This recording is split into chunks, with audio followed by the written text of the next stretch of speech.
नमस्कार मैत्रिणींनो, स्वागत आहे तुमचं आपल्या यूट्यूब चॅनलमध्ये. माझ्या लाडक्या मैत्रिणींना सगळ्यांना गुड मॉर्निंग मैत्रिणींनो. तर आज मी तुम्हाला असे स्पेशल भरपूर अशा टिप्स सांगणार आहे. तर नक्की व्हिडिओ पूर्ण बघा. व्हिडिओला लाईक करायला विसरू नका मैत्रिणींनो.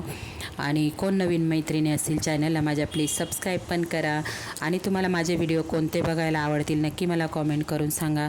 खूप छान प्रतिसाद देत आहेत मैत्रिणींनो तुम्ही. खरंच खूप छान वाटतं. असं वाटतं दुसऱ्या दिवशी कधी व्हिडिओ पटकन जाईल. तर आज मी टिफिनची रेसिपी नाही टाकली, एक वेगळी रेसिपी तुम्हाला दाखवते. आणि खूप म्हणजे तुम्हाला म्हणजे फायद्याची आहे ही. तर नक्की व्हिडिओ पूर्ण बघा मैत्रिणींनो. तर इथे मी तेल टाकून घेतलेले. तेल थोडं गरम करायचं आहे आपल्याला. त्याच्यामध्ये शेंगदाणे टाकून घ्यायचे मैत्रिणींनो.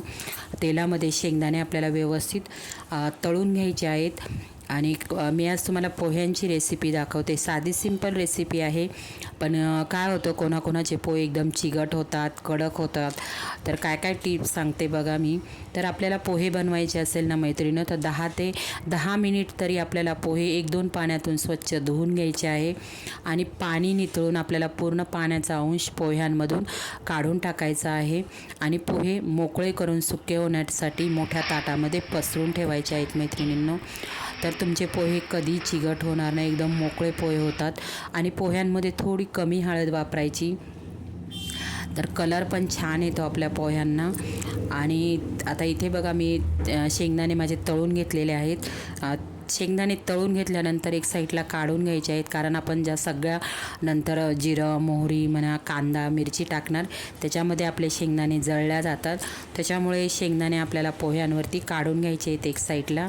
नंतर आपल्याला पोह्यांवरती मिक्स करायचे आहेत ते. तर इथे बघा जिरं टाकून घेतलेलं आहे. मी मोहरीचा वापर नाही करत पोह्यांमध्ये. तुम्हाला पाहिजे असेल तर तुम्ही टाकू शकता पोह्यांमध्ये मोहरी. तर जिरं मस्त किंचित ब्राऊन होऊन द्यायचं. त्यानंतर आपल्याला कांदा टाकायचा आहे. इथे मी 2 छोटे कांदे घेतलेले आहेत. कांदा एकदम बारीक चिरून घ्यायचा आहे. आणि हिरवी मिरची टाकलेली आहे. हिरवी मिरची पण परतून घ्यायची कांदा आणि तेलामध्ये.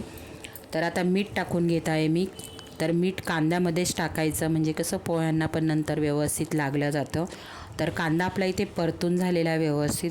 आणि पोहे पण आपले एकदम मोकळे असे, कसं आपण जेव्हा कांद्यामध्ये परततो ना, तर एकदम प्रत्येक पोह्याला आपला मीठ आणि हळदी लागल्या जाते. एवढं सुटसुटीत पोहे भिजले जातात. तर इथे मी हळद टाकून घेत आहे. हळद पण आपल्याला तेलामध्ये व्यवस्थित परतून घ्यायची आहे, कारण तिचा कच्चेपणा हा हळदीचा गेला पाहिजे. म्हणून हळद पण तेलामध्ये व्यवस्थित परतून घ्यायची. तर इथे बघा हळद पण व्यवस्थित परतून झालेली आहे.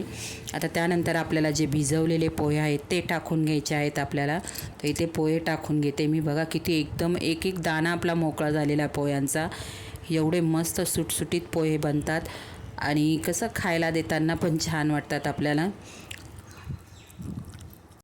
खायला देताना याच्यावरती तुम्ही सुक्कं खोबरं किसून टाकून देऊ शकता. वरून बारीक शेव असते ती पण टाकली तर पोहे एकदम छान लागतात मैत्रिणींनो.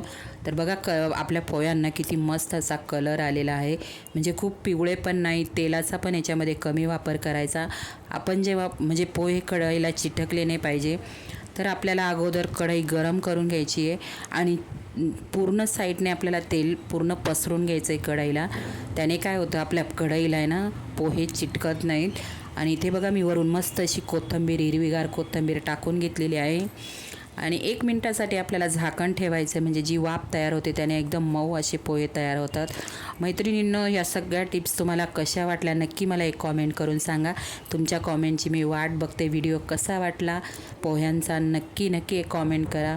आणि कोण नवीन मैत्रिणी असतील माझ्या चॅनलला प्लीज सबस्क्राईब पण करा. तर बघा किती मस्त असे पोहे वाफाळलेले तयार झालेले आहेत.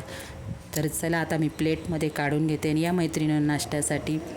तर बाय मैत्रिणींनो.